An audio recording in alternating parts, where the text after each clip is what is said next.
একের পর এক ঘটনায় উত্তেজনা থামছেই না লালমনিরহাট সীমান্তে।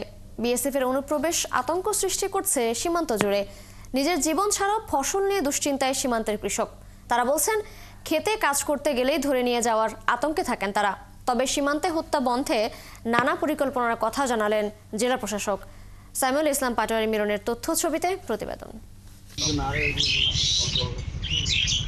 গত জানুয়ারির শেষের দিকে লালমনিরহাট দহগ্রাম সীমান্তে অনুপ্রবেশ করে কাঁটাতারের বেড়া নির্মাণ করে ভারতীয় সীমান্তরক্ষী বিএসএফ। এ সময় বিজিবি বাধা দিলে তা সাময়িক বন্ধ রাখে। পরে আবারও এই কাজ করে তারা। আপনারা এখানে কমেন্টমেন্ট করছেন কি আপনারা?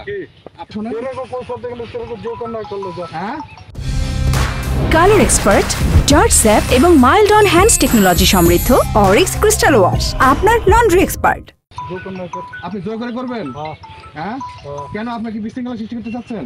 এমন উত্তেজনার পরে পতাকা বৈঠক হয় বিজিবি বিএসএফ এর মধ্যে, কিন্তু তারপরেও নানাভাবে দহগ্রাম সীমান্তে কৃষকের গরু ছাগল ধরে নিয়ে যায় বিএসএফ সদস্যরা। সবশেষ গত বুধবার হাতিবান্ধার সিঙ্গিবাড়ি সীমান্তে বিএসএফ সদস্যরা নোম্যান্স ল্যান্ডে প্রবেশ করে বাংলাদেশি হাসিনুরকে গুলি করে হত্যা করে। আর শুক্রবার পাটগ্রামের বাউড়া ডাঙ্গারপাড় সীমান্তে কৃষক আজিনুরকে ধরে নিয়ে যায় তারা। এছাড়াও দহগ্রাম সীমান্তে শনিবার বিকেলে আন্তর্জাতিক সীমান্ত আইন লঙ্ঘন করে তাদের ১৫০ গজ অংশের মাটি কাটা শুরু করে বিএসএফ। সীমান্ত পরীক্ষা খোঁড়া হচ্ছে সন্দেহ নিয়ে তাদের প্রতিরোধ করে গ্রামবাসী। পরে তারা পিছু হটে। আপনাদের যদি মাটি প্রয়োজন হয় আপনি বলবেন, আমরা অফিসারের সাথে কথা বলবো, অনুমোদন হলে কাটবেন, ঠিক আছে না? লালমনিরহাট সীমান্ত জুড়ে বিএসএফ এর এমন তাণ্ডবে আতঙ্কে মানুষ। সীমান্তবাসীর যে জমি জমা, এই জমি জমা ফসল উৎপাদন করবে কেমনে? তাদের নিরাপত্তা কোথায়? ভারতের মাল্লি আর আমাদের মাল্লি একখানে।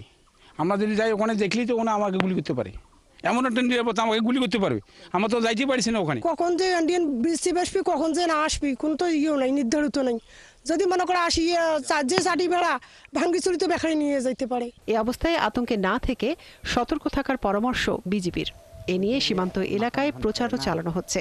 আর খেতে কাজ করতে যাবার সময় বিজিবির পরামর্শ নেওয়ার কথা বলছেন কৃষি কর্মকর্তারা। ওই এলাকার যে বিজিবি আমাদের যারা আছে তারা তো সাধারণত সীমান্ত রক্ষার বা সীমান্ত দেখভাল করার দায়িত্ব তাদের সঙ্গে পরামর্শ করি যেন তারা তারা কাজেগুলো অগ্রগামী করে। তার কারণ একটা অনাকাঙ্ক্ষিত কোনো ঘটনা ঘটে গেলে সেটাকে আমাদের এটাকে সংশোধন করা খুব অনেক সময় সংশোধনের পর্যায়ে থাকে না। এদিকে জেলা প্রশাসক জানান, সীমান্তে হত্যা শূন্যের কোটায় আনার ব্যাপারে সরকার চেষ্টা করছে। জেলা আইন শৃঙ্খলা কমিটির মিটিং হয়, সেখানে আমাদের বিজিবি সদস্য থাকেন, পুলিশের সদস্য থাকেন, অন্য আইন শৃঙ্খলা রক্ষাকারী বাহিনী থাকে, বিভিন্ন সংস্থার লোকজন থাকে। আমরা সর্বদাই সচেষ্ট থাকি যাতে আমাদের এই সীমান্ত এলাকায় কোনো ধরনের হত্যা না হয়। লালমনিরহাট জেলায় ২৮৪ কিলোমিটার সীমান্তের মধ্যে ৭৫ কিলোমিটার সীমান্তই অরক্ষিত। এসব এলাকায় নিজেদের সুরক্ষায় প্রশাসনের কঠোর নজরদারির দাবি জানিয়েছেন সীমান্তবাসী। মনিরা কাজুরি, ৭১।